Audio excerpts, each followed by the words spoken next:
Hi, everybody. My name is Margaret Pinard. You're on my channel. Welcome to BookTube. Let's do a volume check if anyone is in the room. I have background music on, but hopefully I am at a louder volume than the background music. So if that is true, give us a thumbs up.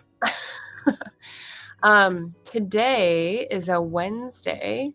It is our third Wednesday wrap-up of the month, so welcome to that. You're going to hear about some books and my reviews of them. And just in case you're new here, my book reviews are constructive. I don't do rants. I don't do objective, neutral things either. It's basically what I brought to the book, what I got out of it, and what other people might enjoy as I imagine it. So hopefully that helps people get recommendations for what they want to read. Let's see if we got...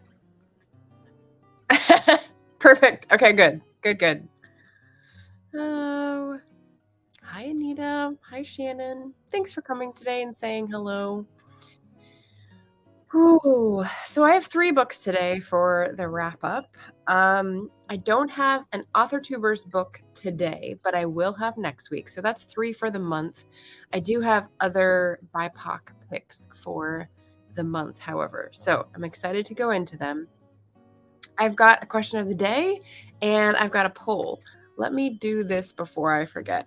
So, as you're probably aware, everywhere in America knows February is Black History Month, and a lot of people try to read Black authors' books in February. The newer trend is to say, not just February, read them all year round, because diverse reads help make you a more tolerant person.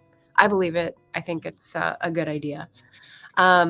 So I'm reading Black authored reads in February, but I'm also reading Black AuthorTuber reads in February. I run a readathon. It's in the description. If you haven't heard it yet and you're here on the channel, welcome. Thanks for coming. Read a new indie book. You'll enjoy it. So that's sort of the focus this month, and you will definitely see that in my 3 books for the last week. Jim is here too. Hi, Jim. Good evening, where you are. Cool Gamer, hello. Jocelyn, hello and welcome. Nia, hello and welcome. So I put a poll up because, we've got limited time. We've got a week and change left. And, I could read all these books, but realistically speaking, I'm not going to. So I have a community poll that is up looking at all these books. And if you want to pop over there in another tab and let me know, here are the contenders. This is Drinking Coffee Elsewhere, ZZ Packer. Oh, now the virtual thing's not going to work well. You can see the picture on the poll. It's a collection of short stories. It's contemporary. She looks pretty cool on the back there. I think I'm just going to read like 1 or 2 from there and then try to read a book.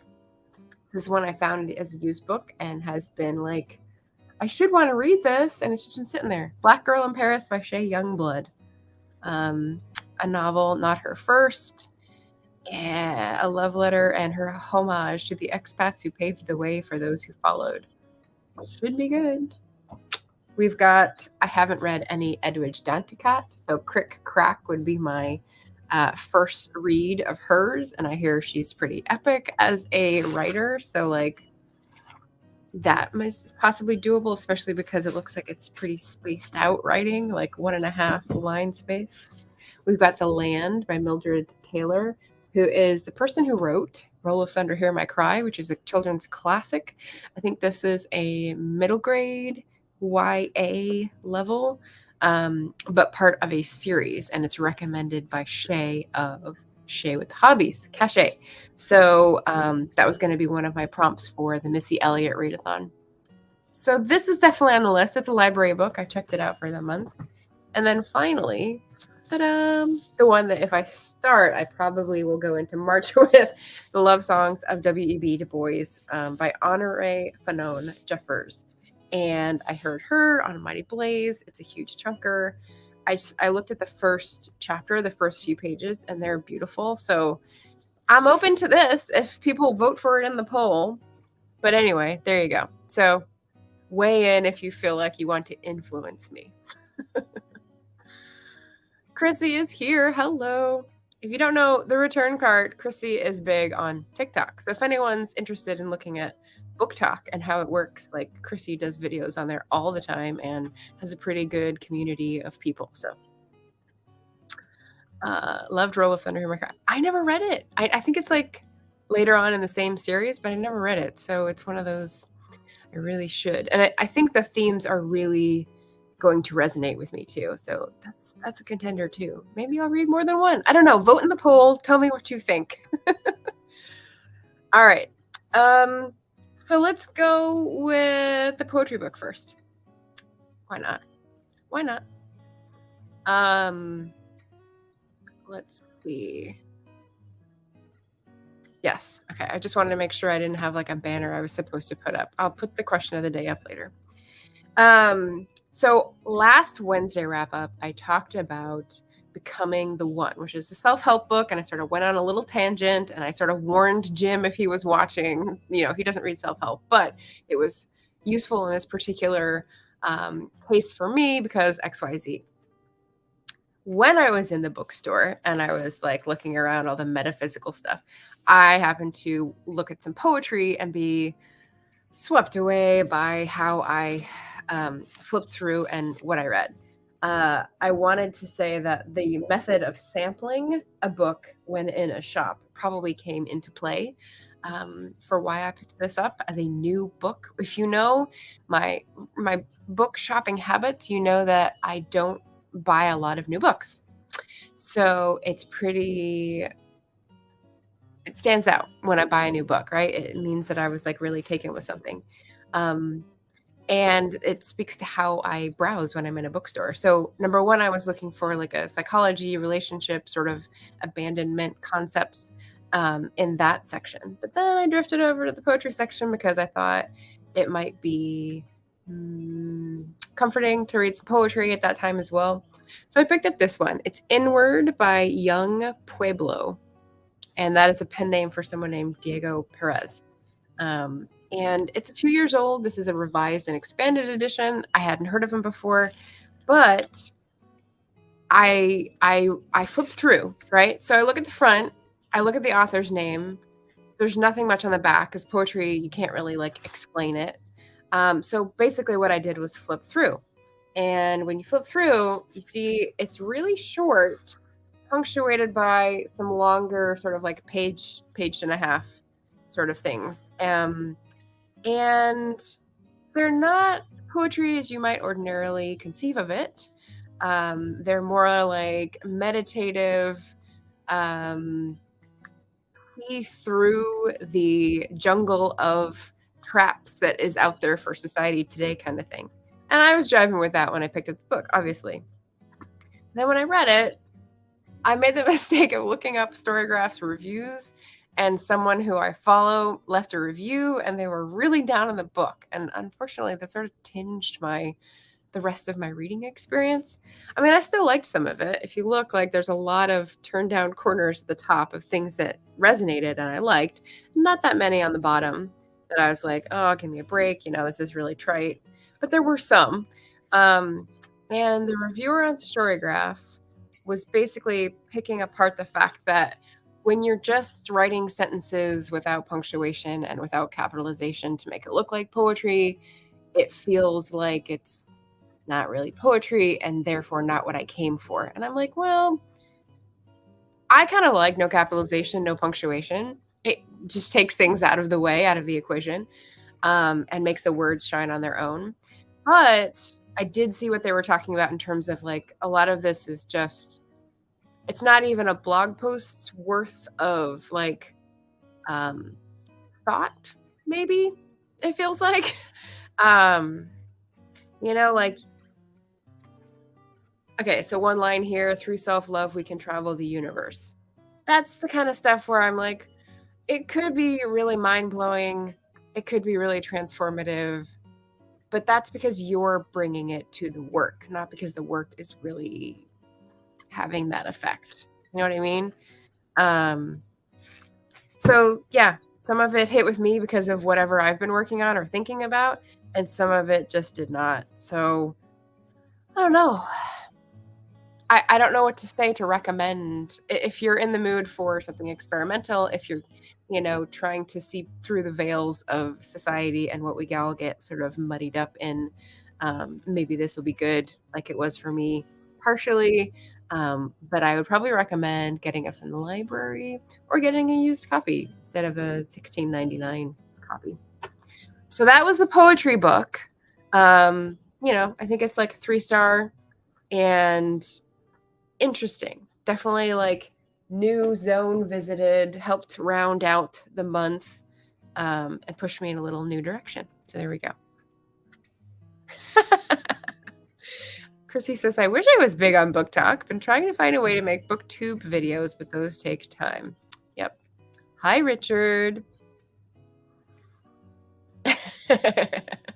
Nia's crying at my turn down corners. Yes. Yeah, $16 for a paperback book is pretty standard here.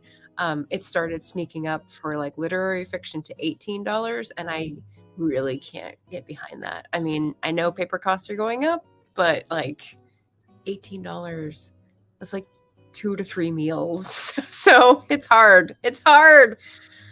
So yeah, but I felt like I needed something. I really needed something as like a comfort read. So that's what I chose. First book of the week. Second book of the week. Let's go with the other physical one. This is The Afro Minimalist's Guide to Living with Less by Christine Platt. It's got a picture of cotton on the front. It's a hardcover, but I got it used. So here's the thing with this book. It was on my radar. It's a home decor / minimalism lifestyle. So it's, again, in a nonfiction space, but it was on my radar before I saw it at the used bookstore that I go to, Backstory Books. And it was in my head because I watched this review from Nicole Is Here to Learn, which is another channel on BookTube. And so I'm putting the video here where I saw her review. And I went back and watched it again because I looked up the book on YouTube to try to see if there were other reviews, and I didn't see anyone else who I knew who had read it. So this is obviously where I got it from. And she says that, let's see. She says that it seems like there are additional points that the author brings to bear, because minimalism has kind of like been done and there's not much more you can do. And there's a lot of people who are just recycling the same mantras and or steps to sort of declutter and simplify your life. And a lot of these can feel, again, like simple or trite, or like you're not bringing enough of yourself to the table to get my money for a new book, right? I've read extensively about decluttering. I've talked about it on this channel a bit. I've spent a lot of time in my parents' house and in my own apartment, repeatedly going through things, trying to streamline, trying to make things more efficient, trying to give myself some more space so it doesn't take so long to frickin' vacuum the place, because I have to lift things up and vacuum underneath it because there's just not enough space, right? And so I've got a pretty fair view of like some polls in the community and the basic mantras. What I thought would be interesting about this book, The Afro Minimalist's Guide, is that she's got sections, you can kind of see it from the side here, where it's like black on the edges and it says for the culture. And it's sort of taking a step back to say African American culture. This is specific applications for minimalism overlapping with African American culture, and why it's important to think about this extra thing, or why this may take extra steps, or like, don't forget to adapt this for your house because this minimalism movement is sort of can get carried away with itself, with its neutrals and its wardrobes and capsules and such, and if that's not part of your culture or doesn't jive with your culture, then you need to adapt it, and that's fine, and that's what she does. So, um, I don't think I got out as much of it out from it. I don't think I got hold on, words, order. I don't I th I don't think I got as much out of it as Nicole did. I was interested in getting more of those from the culture sides to sort of take something I thought I knew about and learn a different angle on it, but they were really short. There were maybe like 10 in the whole book of like 200 pages, and they were less than a page. I feel like the formatting, again, really wide spacing, lots of white space. I feel like the content was kind of on the lower end because of the formatting, even though it was pretty. Minimalist, perhaps. That was maybe a choice on the publisher's side. Um, and so it left me feeling like I wanted a little more from the book, but I did find some really interesting points to highlight. Let's see. I noted them down. So for me, it wasn't groundbreaking, but the few good points that I like turned down the corners for, sorry, Nia, she calls out, so she's also like a TED Talk and like a sort of a big coach, self-help space kind of person. So I didn't know who she was, but she talks about it several times in the book. Wasn't really my thing either. But one of the things I really liked is that she talks about restraint, and that is definitely countercultural for America writ large with any subculture. And I think that's something that is not treasured or valued or prioritized or called out even. And so I really liked that. I feel like in my life, I exercise restraint a fair bit, both with budget and with relationships and with like maybe overthinking things sometimes, but also thinking things through and considering priorities a lot before I make decisions. And I feel like I'm on the way, way far into the spectrum for most of America. And so I really liked that she called out exercising restraint is a skill that you have to cultivate. And so I liked that. She talked about 4 key motivators for attachment to our belongings. And what she means by that is she did research, and it wasn't in psychology for attachment to belongings. It was in marketing and sales, because that's who has put the money in America to find out how our brains actually attach to belongings so that they can sell us shit. And I was like, oh, that's good to know. So she had 2 that weren't as applicable to her cases, and then 2 that were really applicable. And the one that comes to mind first is the when you touch something. So I'm a Taurus. I'm a big fan of like tactile engagement, but I had never connected feeling something to feeling like I owned it or like it was almost mine. But apparently that's a big thing in sales and marketing, is that when you touch, and of course, you know, the 7 touches or whatever that is for like, that's more in the book world what we consider when you see something, it's a touch, right? This is actually touching things. So if they put something on display and your fingers touch it, it means you're that much closer to buying it because it feels like it's yours already. I thought that was interesting. That's like the whole test drive thing as well. Well, you've already driven it. You already half feel responsible for the car staying clean or whatever. Like, you feel like you're halfway to ownership. So now you fear the loss. And, you know, there's lots of like crazy stuff that gets wrapped up in that psychology wise. But I liked that she pointed out that sort of like science and psychology to it. One of the other points was one of the for the culture callouts, the concept of ownership and how there's a very complicated relationship with owning things, because African American history, there was like hundreds of years where African Americans were not allowed to own things, and it was very, what's it called, precarious relationships with things and attachments. And so there's like a troubled relationship that has to be unpacked and like discussed. And I would have wanted more about that. Like that seemed really interesting to me to dive into, but it was just like a page. So, yes, it was interesting. It piqued my interest. I wanted more. But yeah, she does discuss that briefly. And then what surprised me, and it seemed a little tacked on, but I like the fact that she included this, is fast fashion stats for costs, and not just dollar costs, but like environmental costs and labor costs, because that is part of the externality of the fashion industry.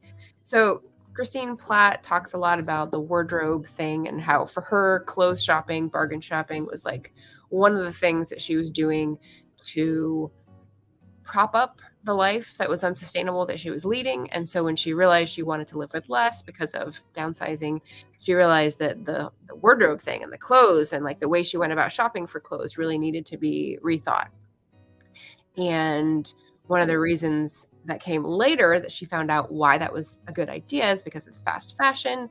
And if you don't know what I'm talking about with that term, I recommend you look up Lena Norm's channel, Leena Norms. She's fantastic. She's written a book of poetry. She's British. She's hilarious. She's all about reduce, reuse, recycle, upcycle. I love her. I love her channel. So she has a lot of more in-depth things about fast fashion that will help catch you up if you don't know what terrible things the fashion industry does in terms of labor rights and environmental pollution. So go check out Lena Norms. But I liked that she had stats in the back about some of the things that it costs for this and this and this that she had found out in her research of like trying to be a responsible citizen and live with less. So again, another like 3-star, maybe 3.5. Interesting. And maybe good for someone else who is not as familiar with the minimalism space. But yeah, so there we go. There's the second book. Let's see. Maybe I should put my question of the day up now, because we're going to go into a fiction book that I read on Libro.fm. So this is my, occasional plug. We love Libro.fm. If you are used to the Amazon Audible subscription model, it's like that, but better, because Libro helps independent bookstores survive, and independent bookstores are your friend when it comes to selling books. And, being in the community and being a real person rather than a faceless bureaucrat. So the fiction book that's coming up is called Jollof Rice. It's a fiction book, but the last 2 weeks, I think I did more nonfiction. So here's my question of the day.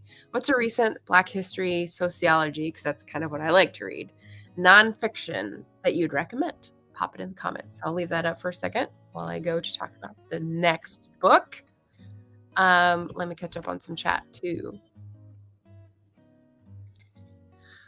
Richard talking about dog-eared corners being morally wrong. I think you're trying to be funny, but when you talk about morally wrong things, it doesn't come off well. All right. Let's say I was going to say an afro isn't exactly a minimal hairstyle. Were we talking about afros? I don't think so. America is like the opposite of restraint. Yes, we do have an issue with consumerism for sure. Shannon says, I fear the loss of my money, so this touch has never affected me.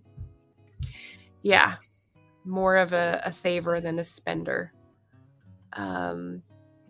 Yeah, I haven't used the word slavery, but that is probably in there with that concept of ownership of things and attachment to things and sort of like unpacking that. Shannon says, I've test driven dozens of cars over weeks before choosing one. Same with house hunting. Okay. Those are big purchases. So yeah, it might be a different sort of set of rules for big purchases where you have other people to consult than like, your little bits and bobs of bargain hunting. Richard saying he gets very anxious about big purchase because analysis paralysis. Yes, I hear you on that. Yeah, big purchases, different ideas. Shannon says, I had spreadsheets noting characteristics and ranks and wants versus desires when it comes to cars and houses. Yeah. Yep. Take the plunge. Okay, so we're talking about decision making with purchases. Yay. Hi, Andy. Welcome. Easy Graphics channel. Okay, Jocelyn says she's heard of jollof rice. So have you heard of the dish or have you heard of the book? Let me pop up the book to help anyone with like visual memory here. Jollof Rice and Other Revolutions, a novel and interlocking stories by Omolola Ijeoma Ogunyemi. So this is a Nigerian American author, but wait for it. She's also a computer scientist who studies health disparities in the industry, in the healthcare industry, which is fantastic. That's her full-time job. This is her first novel that is about like where she grew up in Nigeria, as well as her cross-cultural experience being in America for schooling and getting married here, as well as going back to Nigeria and having friends there. It was fantastic. So I've been leading you up the road here of books. I had 3 books. This is my favorite in the last week.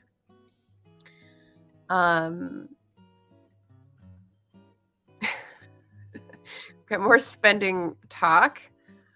Nice. Thank you, Andy. He was throwing books at the like button, so it changed color. Appreciate that.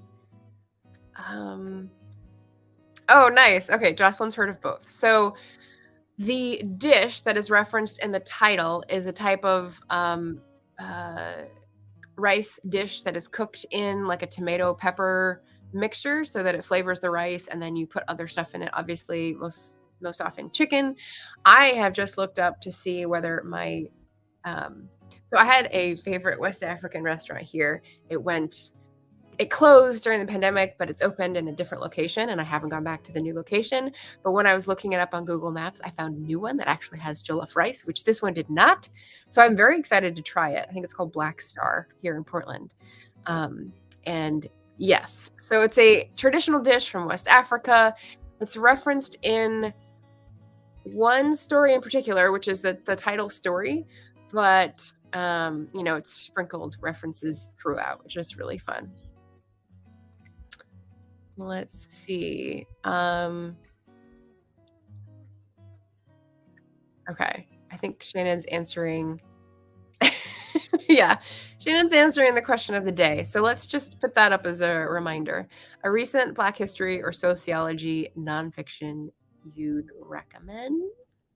So How the Word is Passed is top of my mind. I just reviewed it in last Wednesday's wrap up.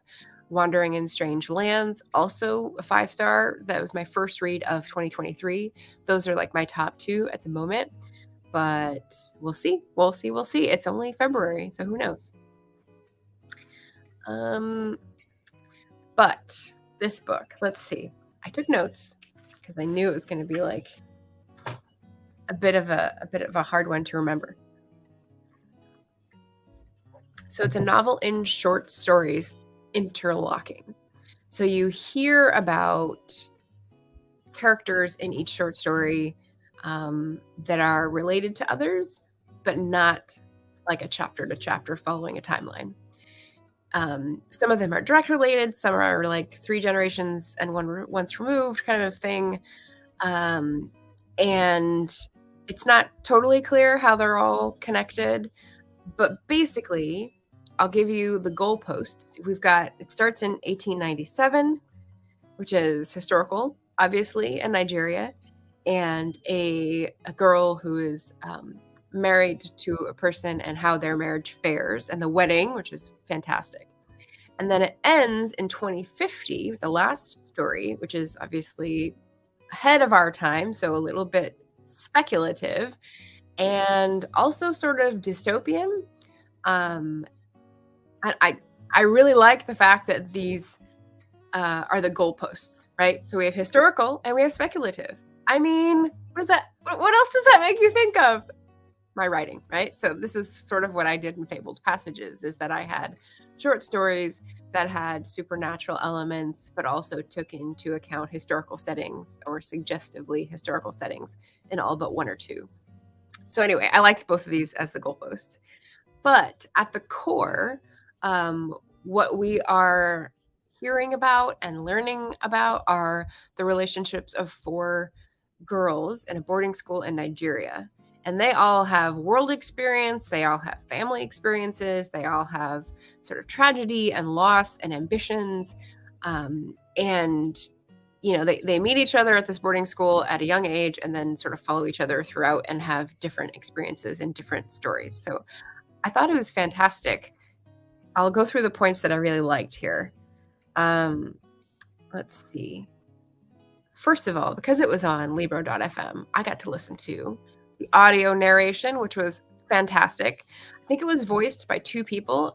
I couldn't really tell who was whom. It just sounded like someone who was really good at going between different accents. So there was some clearly American, and then there was some clearly Nigerian and different types of Nigerian. We had definitely referenced different communities in Nigeria, like Igbo and Hausa and Yoruba in terms of different language groups. And I don't know which accents go to which groups, but like I definitely heard a difference. And by the end of listening to the book, I was thinking in that rhythm, and that was really cool. I always like when I can hear something enough so that it gets ingrained and I start thinking with that rhythm and cadence, and that's just like really fun. I watched I was saying this in Nia's stream the other day. I watched The Banshees of Inisherin, which is a recent Netflix movie, and it's like Western Ireland, and every sentence ends with so or like. So for that, it was like, did you read this book, so? And was it any clever, like? And, like there's just this rhythm and cadence and tags and ticks. And so it sort of infiltrates your brain. For this one, it was similar, like the one who had the broadest accent was a young girl in the modern timeline named Blessing. And, it was just fantastic. It was really cool. So I really liked the audio narration. Shout out to Libro.fm once again. I really enjoyed the POV choices. So we went through a lot of different points of view, perspectives in different time frames. So I liked that. Let's see. We had themes about relationships, about loss, definitely, about growth, about blazing new paths, about adapting from the future you thought you would have to the one that you do have. And that is something I am always and continually grasping at. So I liked seeing that in a very different landscape and situation. The boarding schools in Nigeria was a fun. Boarding schools in Nigeria. So this reminds me that I should put this up. So I looked this book up after I finished listening to it. And the only person I saw who had talked to the author or like talked about the book was a channel called Brown Girl Collective, which I didn't know before, but now I'm following. So I popped that in the chat. She had a really cool interview with Omolola. And I listened to the whole thing. I really enjoyed her. This is why I wrote it. This is what I was thinking of. This is what I had to cut off. This is why I came back and wrote extra stories. So behind the scenes writing stuff was really good extra content, I'll say. One of the things she pointed out in that interview was the lack of seeing Africans abroad as a thing in America. And she said that when she was growing up, she traveled in Africa in different countries as well as to the UK. And it was a normal thing. And like, she just didn't see that represented in the literature. So that's one of the things she put in. And it definitely stands out. Not like it's too intentional, but it definitely like is something that I hadn't seen before, and I noticed because it was very well done in this book. Like, the child is whining about wanting to go to London, like all her friends, and the mother is saying, no, we're going to the rest of Africa before you go to London, because this is something that needs to be done first, so you know where you come from. I just really liked that. I liked hearing about the differences in the cuisines and like the political sort of landscapes in the different African countries when they were growing up in the 80s, their religious background and how that evolved in her sort of dystopian vision. Just like really, really interesting. So I hope she writes more, even though she has a full-time computer science job. So I really hope she writes more because it was really cool. I think that's all I have in my notes. But yeah, there's one more thing that, like, one of the mother's age characters talks about coming in fourth, and so she didn't get a scholarship because scholarships to go to university were only for first, second, and third placing students in the school, and she was always fourth, and so her dad wouldn't pay her fees, and so this like dictates sort of the choices she has in life. And I was like, fourth, yeah, that sounds familiar. That feels like that was the place that I always I always occupied in my class. And of course, it didn't have the same consequences as it did for this character, but like I felt like it was someone who had close familiarity with that like disappointment or like bitterness, and then adapting as her life went forward. So I just really liked it, the writing, the themes, etc. So I really recommend Jollof Rice and Other Revolutions. So good. All right, so what else did I need to catch up on? I think Andy had to jet. Ooh, Nia is reading Hidden Figures right now. It's very good. Awesome. Whoops, let me take that down. I haven't read the book. I loved the movie. I'm glad the book is coming through as well. Thanks for letting us know. Science, numbers, math, all that stuff. Let's see. I've got one more thing to tell you about, which is coming soon, which is the next thing. Next Tuesday, which is a triple tag. So I've got some current reads. I've got the poll. So for anyone who didn't hear at the beginning, I've got a poll up on my community tab. What last Black History Month read should I focus on? You know, I've got 5 to choose from in the poll. But this is going to be a triple tag Tuesday. Next Tuesday, I'm trying to clean up, declutter, minimalize, streamline the book tags that I've been tagged in. So this is going to be the Soggy Expat Book Maniac tag, the DNF tag, and the Personal Library tag. So if any of those is interesting, tune in on Tuesday at 11 or catch the replay. And that's it for coming attractions, because I don't know what else will be happening. Current reads include, actually, this is a cheat. So for Patreon Book Club, I have just finished The Last Train to Key West by Chanel Clayton. I got it from the library. I turned down pages, but I will turn them back up before I give it back. I am rereading, a sort of Buddhist text about meditation called Boundless Heart. I'm started on Hilled by Nicola Griffith. It gripped me at the beginning, but now I can't seem to pick it back up. And I'm reading a nonfiction for Black History Month by Bell Hooks, first Bell Hooks I've ever read, called Class Matters. I also just started a Libro.fm audiobook of Delicious Monsters, which is a Black author humor book, because it's by Lizelle Sambury. So we'll see how many of those I actually make it through before, let's see, it's the 15th. I've got a couple weeks, so we'll see. But tell me which one you want me to prioritize, either in the comments or on the poll on the community tab, and we'll see if I can do it. But yeah, there we go. Thanks for coming. Thanks for watching. Hope you liked some of these recommendations or, agreed with me on some of my reviews. Hey, Leslie. Perfect. And the next time I will see you will be on Tuesday. So almost a week. I hope you can stand the separation. But yeah, we'll see you then. And until then, happy reading.